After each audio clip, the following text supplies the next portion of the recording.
El periodismo ha muerto, o al menos esa es la tesis que escribe Teodoro Lengross en su último libro, en el que relata precisamente la muerte del periodismo como titula su libro. Hoy lo traemos a la diana para hablar precisamente del estado del periodismo, de si ha muerto o no ha muerto, de si puede revivirse o no, y de cuáles han sido o cuáles son las causas de esa muerte, o por lo menos de ese empeoramiento del periodismo que cualquiera puede observar, y de qué lado viene, si solamente son culpables esos pseudomedios, si viene de este un lado ideológico, de este el otro, y qué hacer en definitiva, para que esa muerte del periodismo se resucite. Hoy en La Diana hablamos con Teodoro Longros. Arrancamos.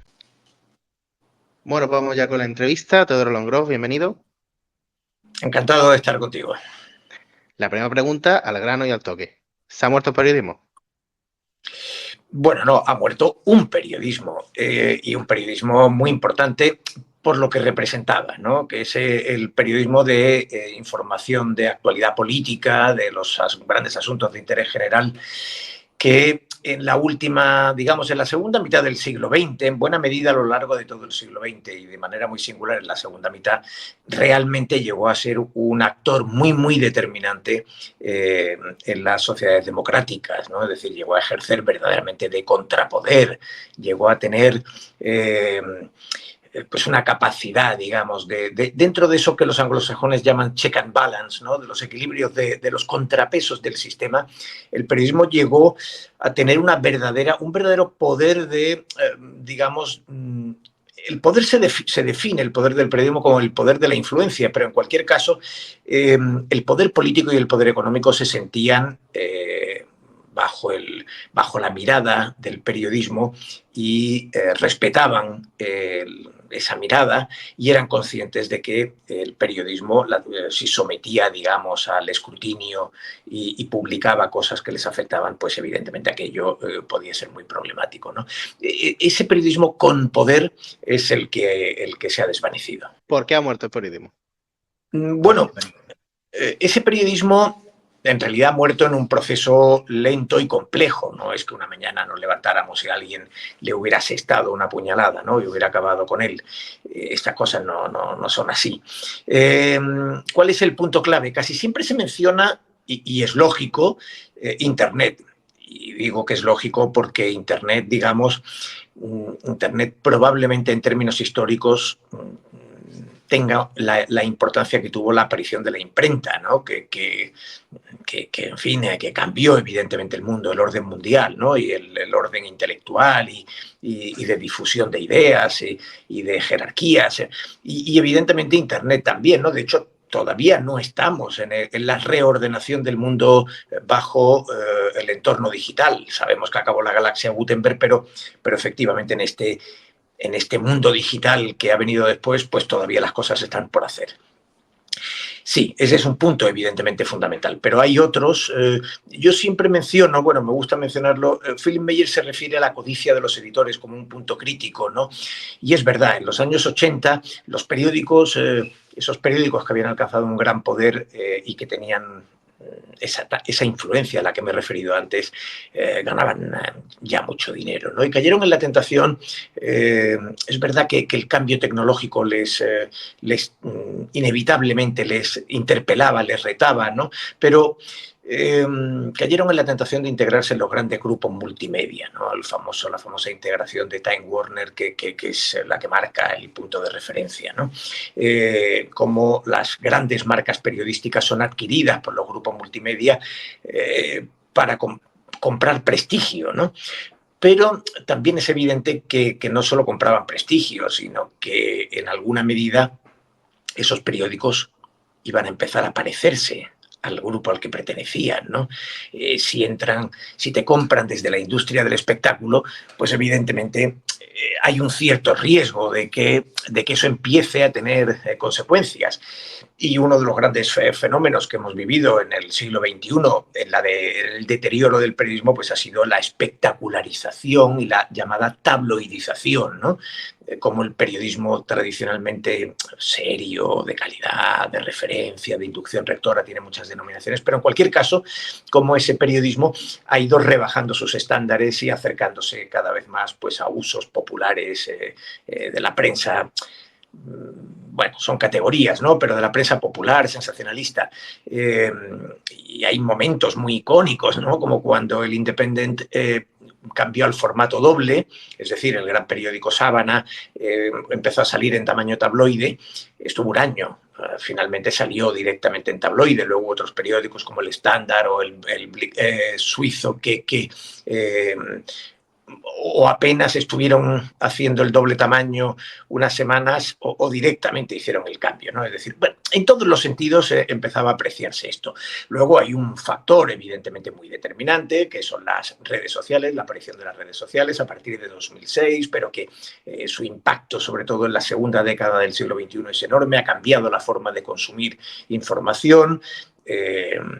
Si la publicidad se le habían quedado Google y Facebook, la conversación pública tiene una referencia en las redes sociales, en redes como Twitter, ahora X, y mucha gente no consume información articulada en las webs de los medios, sino que directamente encuentra titulares, pincha desde las redes sociales, y eso evidentemente cambia mucho las cosas. Luego está la crisis económica de 2008, en fin, todo ese proceso evidentemente ha tenido un impacto enorme, ¿no? El meteorito fue Internet. Pues, hombre, en alguna medida sí, ¿no? Porque además vino acompañada del enorme error visto con perspectiva de dar información gratis, por la que se cobraba en papel darla gratis allí. Se suponía que estaban tomando posiciones de observación y para no estar fuera en caso de que ocurrieran cosas inesperadas, pero evidentemente, visto con perspectiva, pues ese fue también un gran error estratégico. En fin, evidentemente, cuando el periodismo iba deteriorándose, el poder político, sobre todo el deterioro del poder del periodismo, seguramente estaba favoreciendo una erosión de las democracias liberales, cada vez más iliberales, donde el populismo estaba emergiendo con mucha intensidad.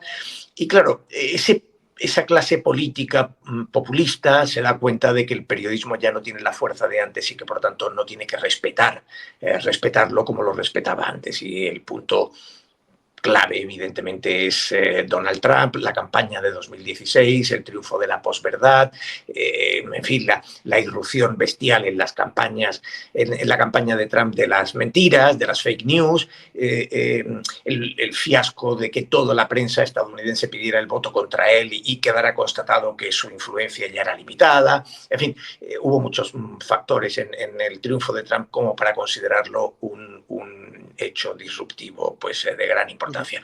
En fin, como ves, es un hecho, es un proceso de varias décadas y es un proceso complejo. Todo ello, evidentemente, ha tenido influencia, pero sí, ese periodismo, evidentemente, pues ha quedado atrás. Vale, de todo ese proceso me quiero quedar con una de las primeras partes, el acceso de la televisión, bueno, de la televisión antes realmente, el infoentretenimiento que empezaba como sensacionalismo, después en televisión, después además muy favorecido por las redes sociales y por internet. ¿Crees que fue el infoentretenimiento eso que se acabó cargando al periodismo antes? Yo creo que incluso con más importancia que todo lo que has comentado después. ¿Y crees que eso está muy centrado en televisión? Porque, por ejemplo, tú preguntas por infoentretenimiento y cualquiera en la calle te puede decir, sí, sí, la tele. Pero creo que está también en otros soportes, en otro tipo de periodismo. A ver, yo creo que el infoentretenimiento, que encaja sobre todo en eso que yo antes he denominado tabloidización, ¿no? Sí, evidentemente es uno de los hechos relevantes, ¿no? de los señas de identidad, de ese proceso, en ese proceso de deterioro del periodismo al que en fin, que antes he desgranado, ¿no? ¿Cuánta importancia ha tenido? Yo creo que es una consecuencia más que una causa, ¿no? Es decir, a diferencia de lo que yo he planteado antes, que son grandes causas, ¿no? Grandes factores determinantes, el infoentretenimiento es una consecuencia. Es decir, en un periodismo debilitado, en el que las redes sociales se van convirtiendo en la forma de consumir información, en el que, pues, efectivamente, los periódicos, para captar en esa batalla, en esa competición a cara de perro por la atención, pues evidentemente van recurriendo al clickbait, y eso, pues, en fin, son factores, como decía antes, más propios de la prensa sensacionalista o popular. Bueno, pues la información, digamos, va adquiriendo esos matices propios del infoentretenimiento. Ya he dicho antes también que desde el momento en que a finales de los años 80 comienza ese proceso de integración primeros 90 en los grupos de la industria del espectáculo, del entretenimiento. Esto ya lo reflexionaba entonces en un ensayo magnífico Neil Postman, ¿no? En un ensayo titulado Divertirse hasta morir, ¿no? Bueno, ciertamente el infoentretenimiento pues es una consecuencia, ¿no? Ya también he dicho antes que además de la tabloidización, pues la espectacularización creciente.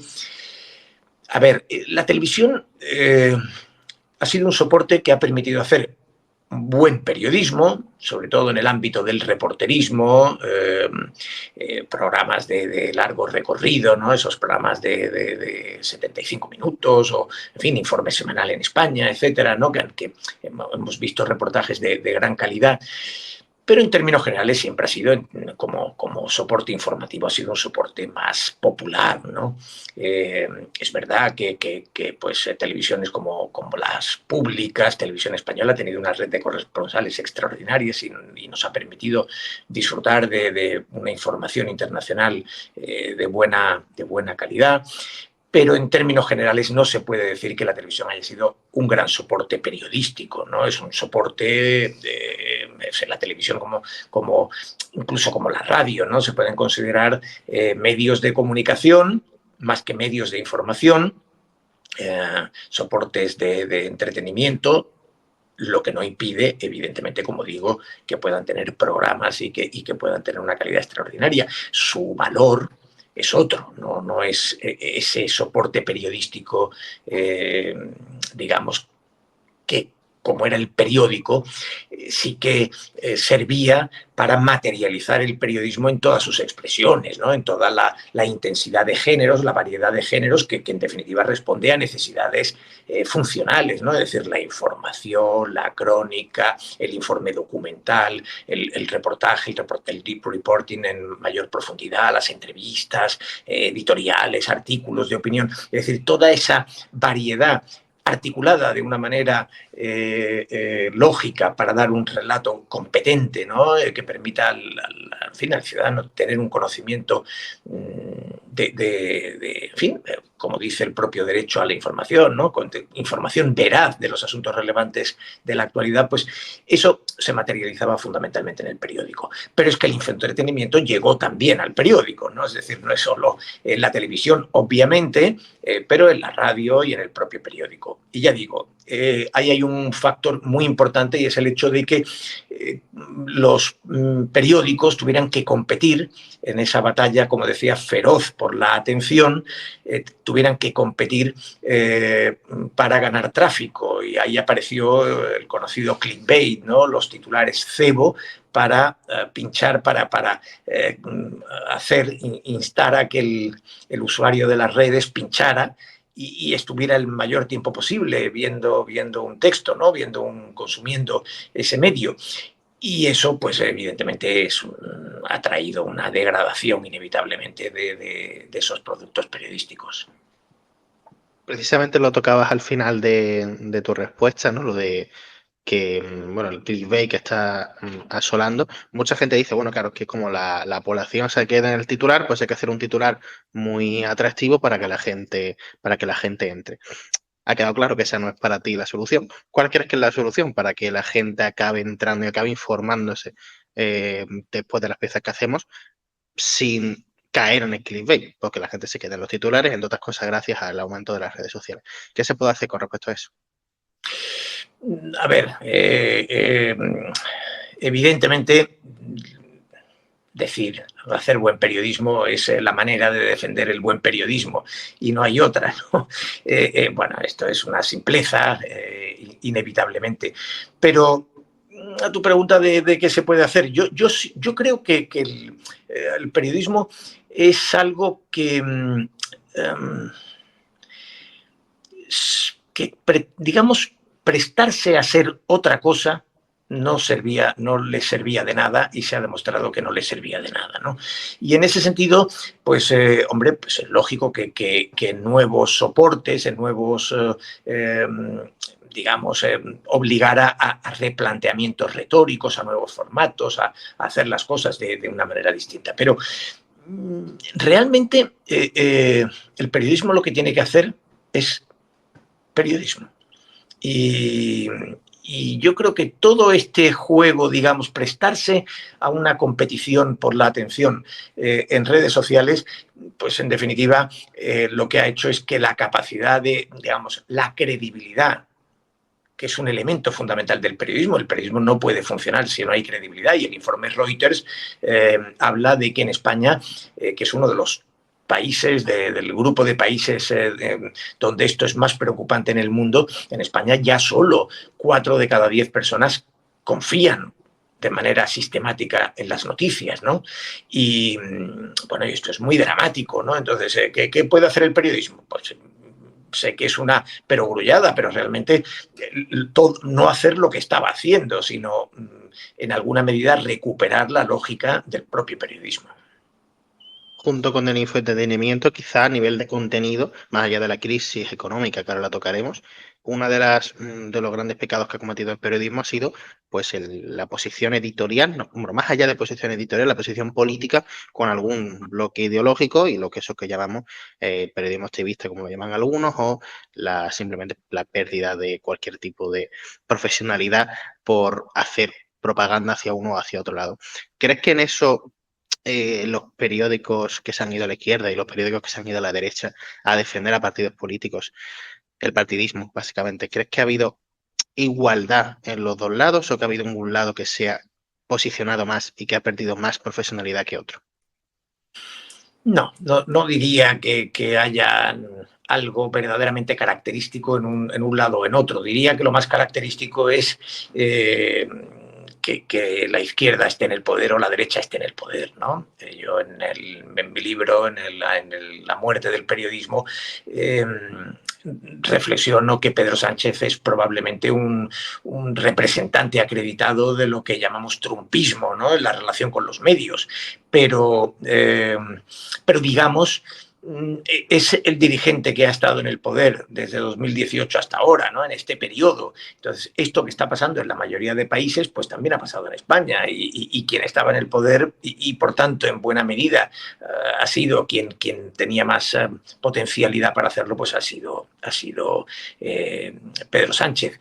En cuanto a los medios, claro, desde lo que vemos es en los medios de izquierda, digamos, un muy bajo nivel de, digamos, de contrapoder crítico, ¿no? Hemos visto demasiadas veces a esos medios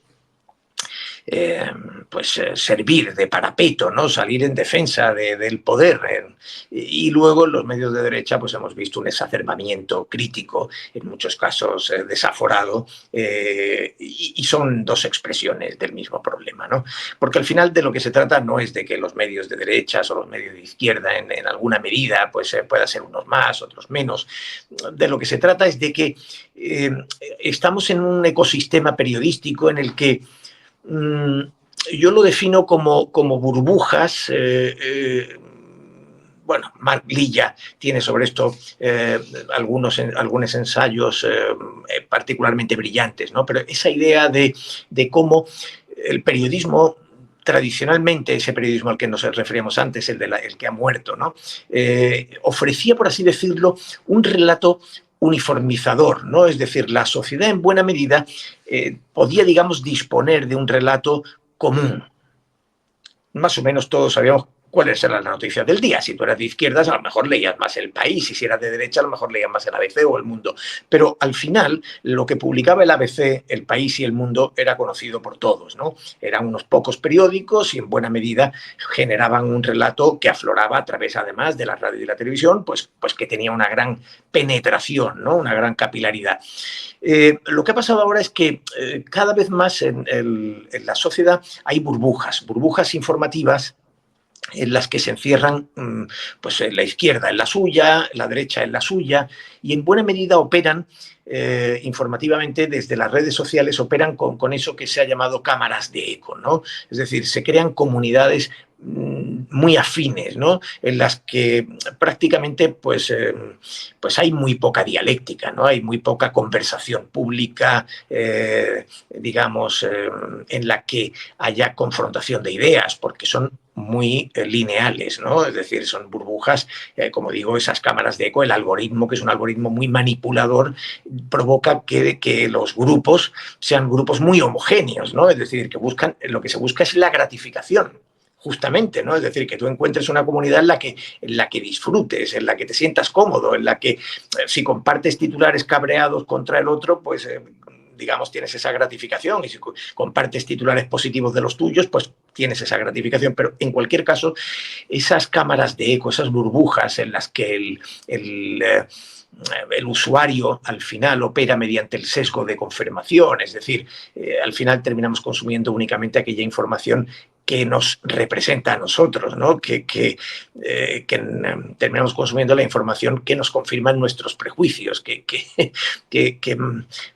al final no nos interpela de ninguna manera a tener que enfrentarnos a otras informaciones o a otras visiones de la realidad, sino que efectivamente fomenta más esa uniformización.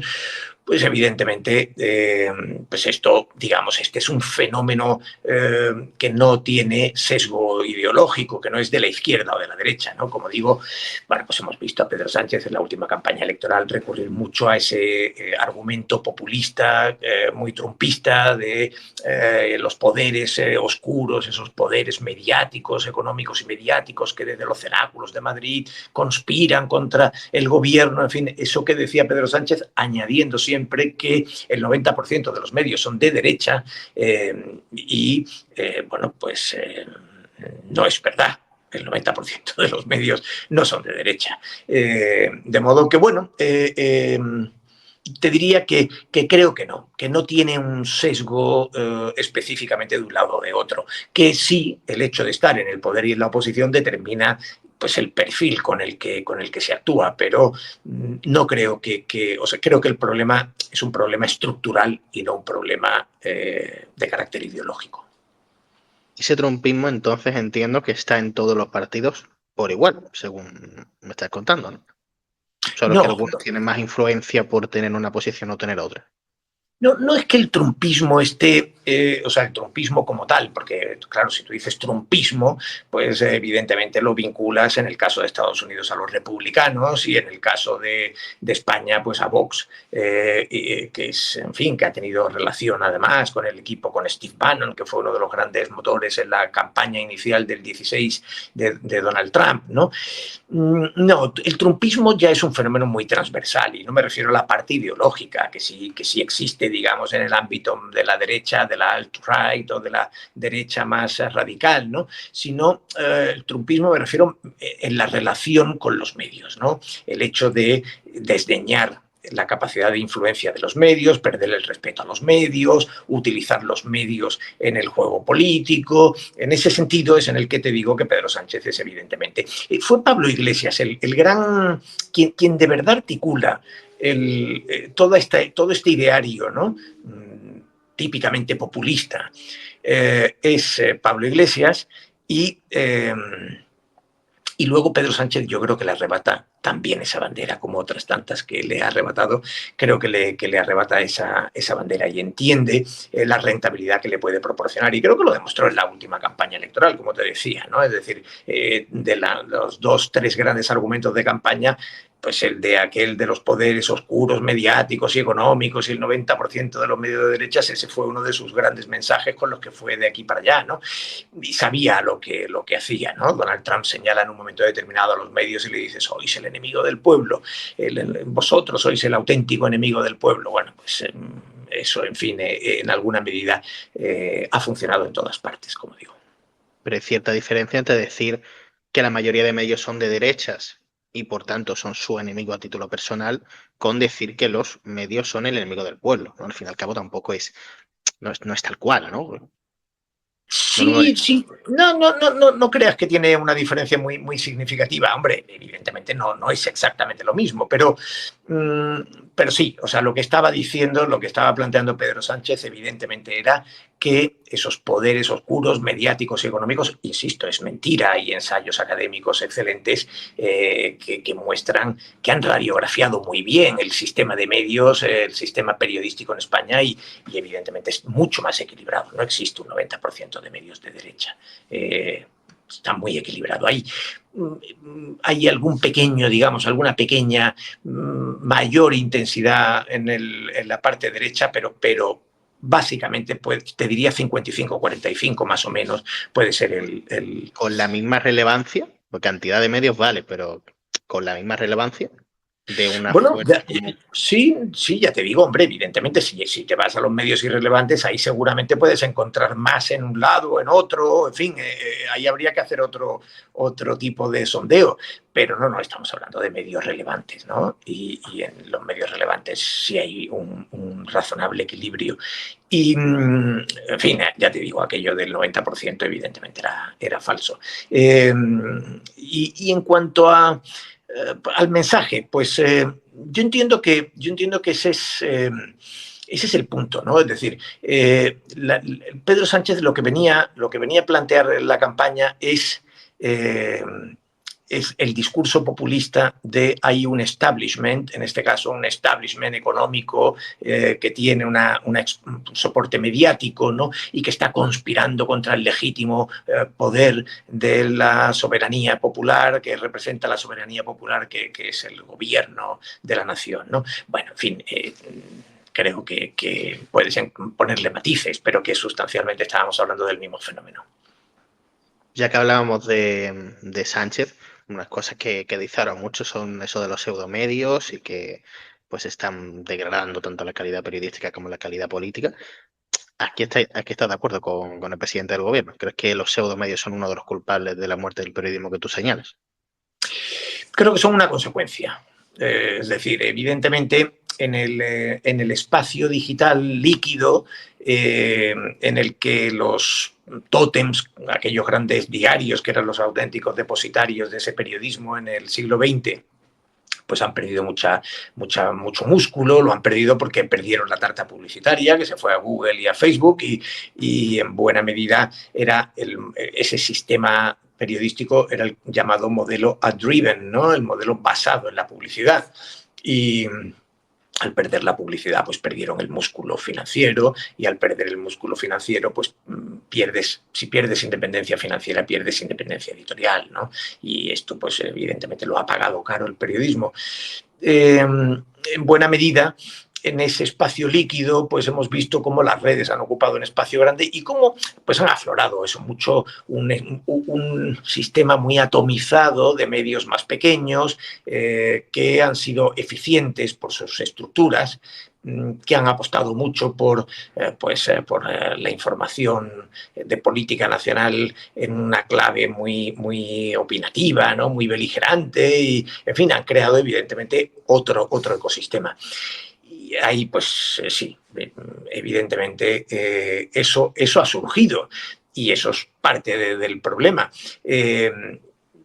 Pero seguramente nos costaría muy poco citar medios de un lado o de otro, ¿no? Y ahí es muy difícil entrar en una auténtica taxonomía, ¿no? Yo soy de los que tiendo a considerar que seguramente creo que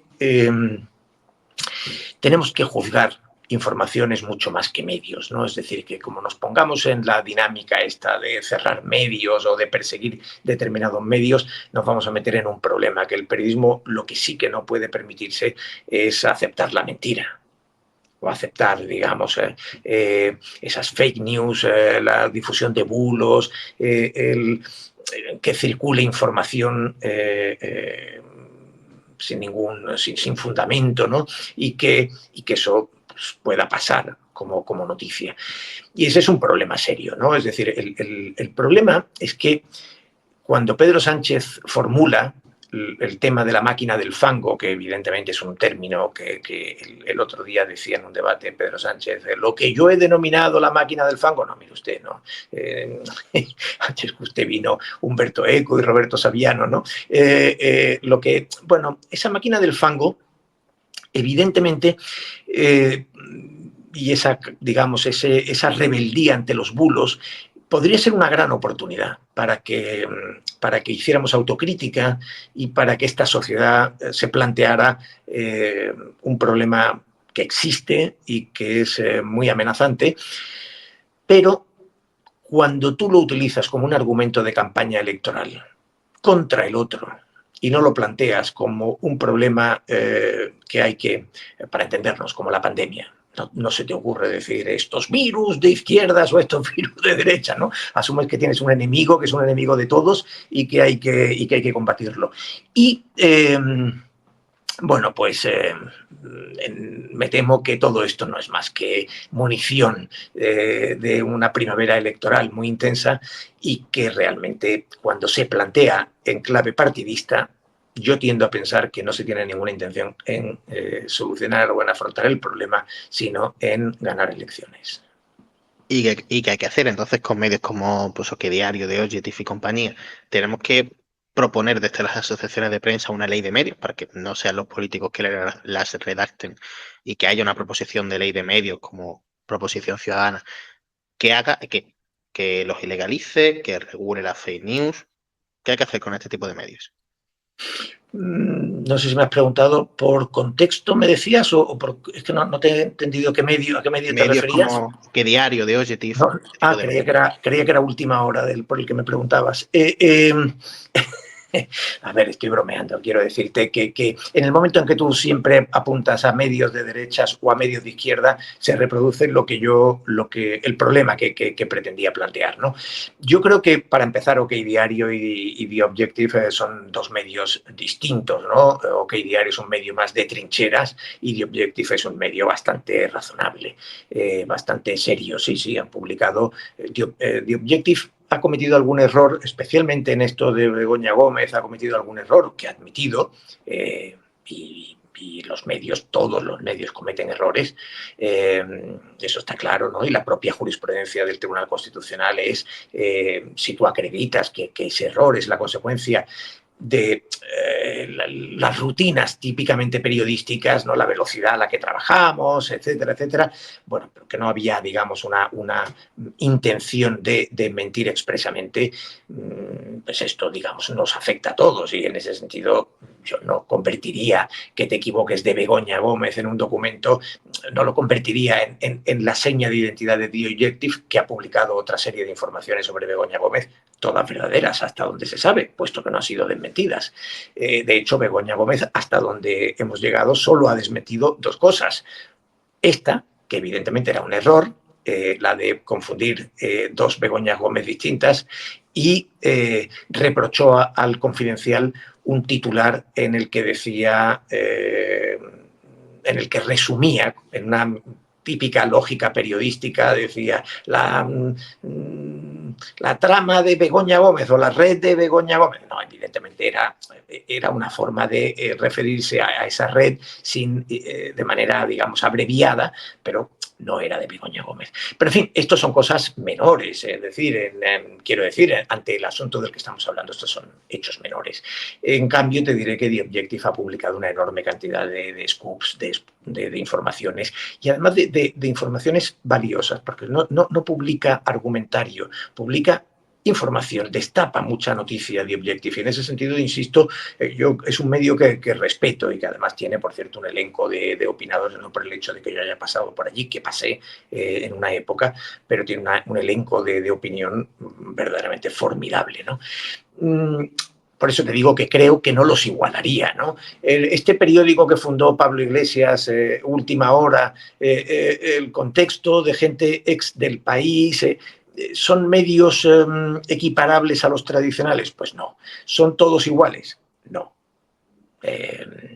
Yo creo, como te decía antes, que nos arriesgamos un poco. Es decir, otra cosa es que haya determinados activistas que han abierto webs o que han creado medios muy pequeños que prácticamente solo sirven para sus libelos, ¿no? Y para su cierto trincherismo ideológico, ¿no? Y ahí sí que creo que hay una serie de medios que merecen muy poca consideración. Pero te vuelvo a repetir, como el gobierno se ponga a decir qué medio es bueno y qué medio es malo, nos metemos en un terreno terrible.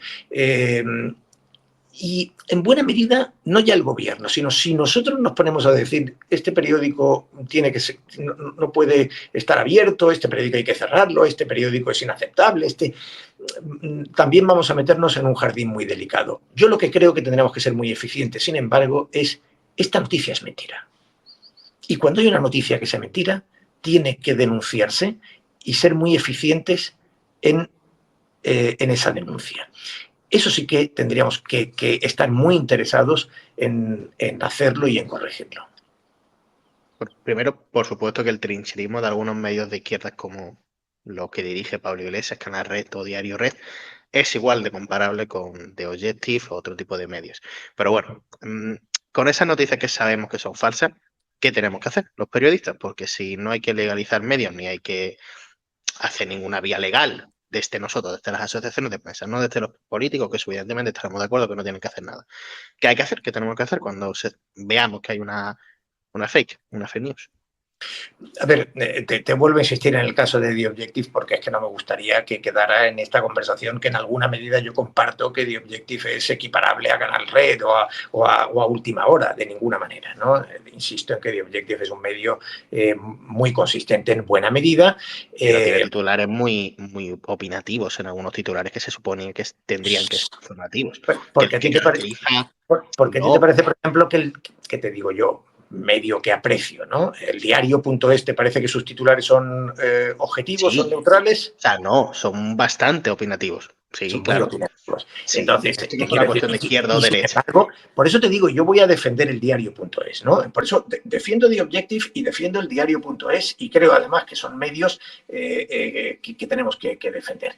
Ahora, el hecho de que los titulares sean opinativos a mí personalmente no me gusta demasiado, ¿no? Es decir, yo vengo de ese periodismo del siglo XX en el que un mayor escrúpulo en la digamos, en la elaboración de la información desprovisto de elementos no subjetivos, porque esto es un absurdo, ¿no? Es decir, la información siempre ha sido subjetiva, pero digamos, controlados en cuanto a la carga opinativa o a la carga editorial, pues, hombre, siempre me ha parecido que eso ennoblece al periodismo, ¿no? Y le da consistencia, le da algo que te he mencionado antes que es muy importante, que es la credibilidad, ¿no? Y eso es lo que tenemos que estar especialmente interesados en recuperar, esa credibilidad. ¿Qué hay que hacer?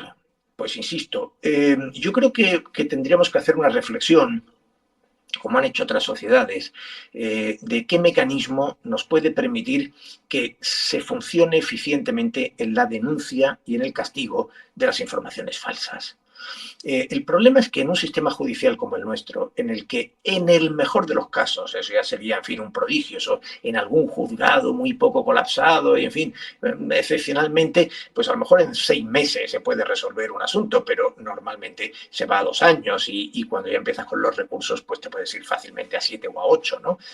Y a 10, sí. Entonces, esto no sirve para nada. Es decir, que tú publiques una información falsa y que la justicia haga una sentencia firme 8 años o 10 años después no sirve absolutamente para nada. Ni siquiera 6 meses. Y Ni si esa siquiera sentencia, en vez de tener que hacerlo en juzgado, la hace una coordinación entre asociaciones de prensa, o sea, que sean los propios profesionales y que haya una especie de tribunal que esté dedicado solo a eso, Sí, o sea, con capacidad sancionadora. yo creo que efectivamente las asociaciones, los colegios, los sindicatos, lo que pasa es que hasta ahora tú sabes que han tenido un nivel de representatividad baja y no han logrado convertirse en los grandes interlocutores del periodismo, ¿no? Pero podría ser el camino, pues evidentemente es uno de los que se puede explorar, ¿no? Las asociaciones de la prensa son las que tienen un mayor, digamos, un mayor asentamiento, ¿no? Un mayor recorrido. Las propias asociaciones de editores. Yo creo que la sociedad, en términos generales, quizás deberíamos de ir a un órgano de extracción parlamentaria no gubernamental, en ningún caso, al modo un poco del centro del audiovisual francés, ¿no? Que tenga capacidad sancionadora y que actúe con mucha diligencia y que tenga mucho crédito, mucho prestigio profesional, porque esté dirigido por profesionales y con criterios estrictamente profesionales. Piensa que el Colegio de Periodistas de Cataluña en el pasado fue lo más parecido que ha habido en España a eso, y en el proceso terminaron de liquidar por completo todo su prestigio, ¿no? Porque claramente se volcaron, se convirtieron en un actor más a favor del procesismo.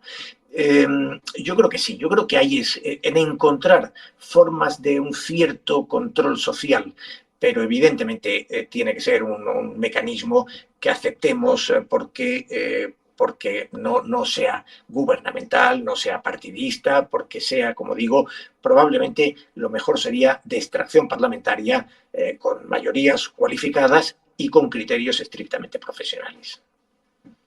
Sí, incluso que no pase por el Parlamento, ¿no? Que sean las propias asociaciones de prensa las que lo designen, o que haya un representante por periódico, por ejemplo. Como te digo, las asociaciones de prensa tienen de manera desigual, pero tienen, en fin, tienen un nivel de representatividad limitado, pero esa es una de las vías que se podría, evidentemente, por las que se podría trabajar, ¿no? En cualquier caso, lo que está claro es que digamos, el ecosistema desregulado, según esa clasificación de Halin y Mancini, ¿no? Que quedó en el sur de Europa, en países que habían venido de dictaduras y que, en fin, que tenían un sistema institucional poco articulado, pues evidentemente nos expone especialmente a riesgos y amenazas, ¿no? Y yo creo que, bueno, pues por supuesto, este sería un momento excelente para hacer esa reflexión que antes comentábamos y corregir.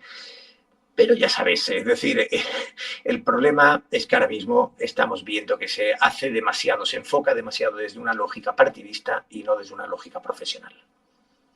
Ya sabemos por qué está muriendo el periodismo, o algunas de las razones por las que está muriendo el periodismo. Podríamos habernos centrado más en lo económico o hablar un poco del análisis que hace de la campaña de Trump, pero bueno, para ir resumiendo, sabemos por qué ha muerto y ahora, porque está muriendo, qué podemos hacer para que reviva y para que el periodismo que haya a partir de ahora sea un periodismo más de calidad, más parecido a ese que hubo en el siglo XX y más, pues contra el poder, tenga la bandera que tenga en el logo, la pulsera que tenga, como dice Rufián, cómo atacar a cualquier gobierno, en definitiva, y cómo hacer un periodismo que pueda hacer eso, este periodismo crítico que pueda controlar de verdad a los gobiernos.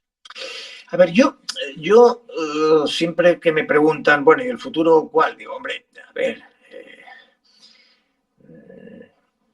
esto probablemente tienen que ser los editores, los empresarios, los innovadores, los que sean capaces de apuntarnos cuál va a ser el futuro. Evidentemente no lo sabemos. Si lo supiéramos ya lo tendríamos, lo estaríamos poniendo en marcha, ¿no?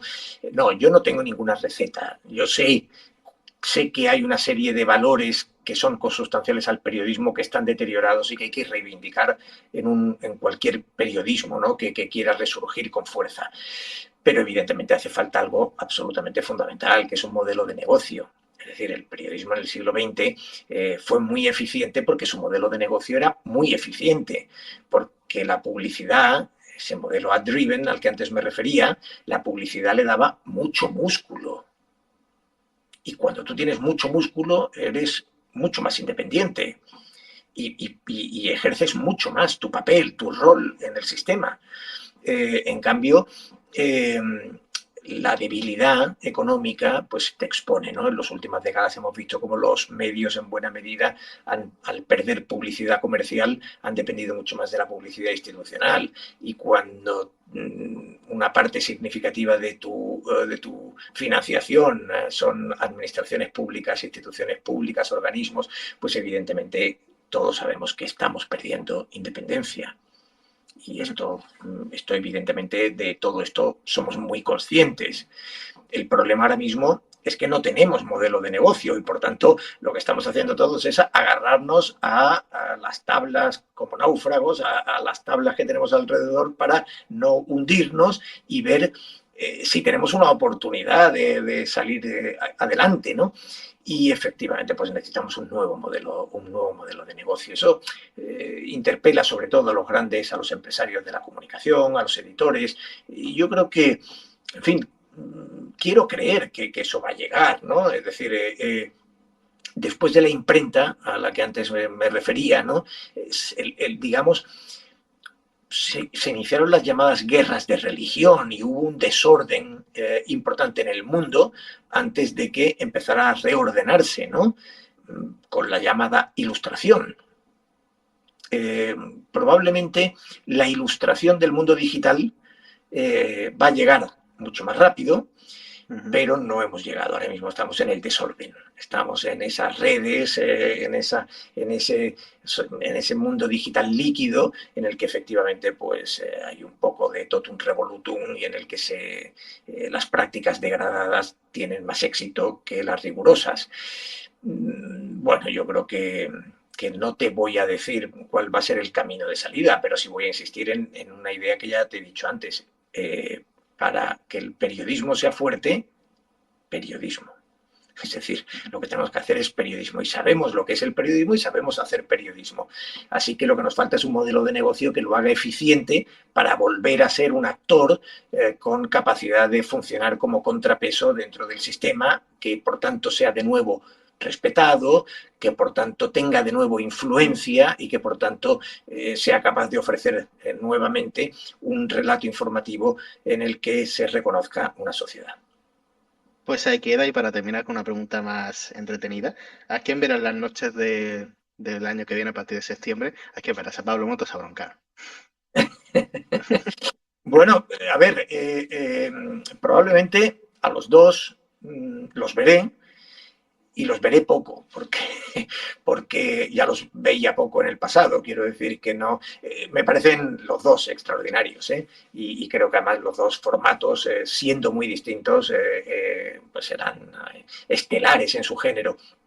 Es un horario y en fin, y un producto que a mí me coge un poco más atrás mano, pero evidentemente la competición entre ambos va a ser muy interesante y ojalá esa competición nos marque a todos también una referencia de cómo se pueden hacer cosas mejor y no peor. Claro. Pues todo lo logró. Muchas gracias por venir a la Diana. Ha sido un placer. Y nosotros nos vemos la semana que viene con un programa sobre las elecciones europeas. Ya lo tenemos en redes sociales a quien tenemos. Y hasta la semana que viene. Muchas gracias a todos. Nos vamos. Chao, chao. Hasta pronto.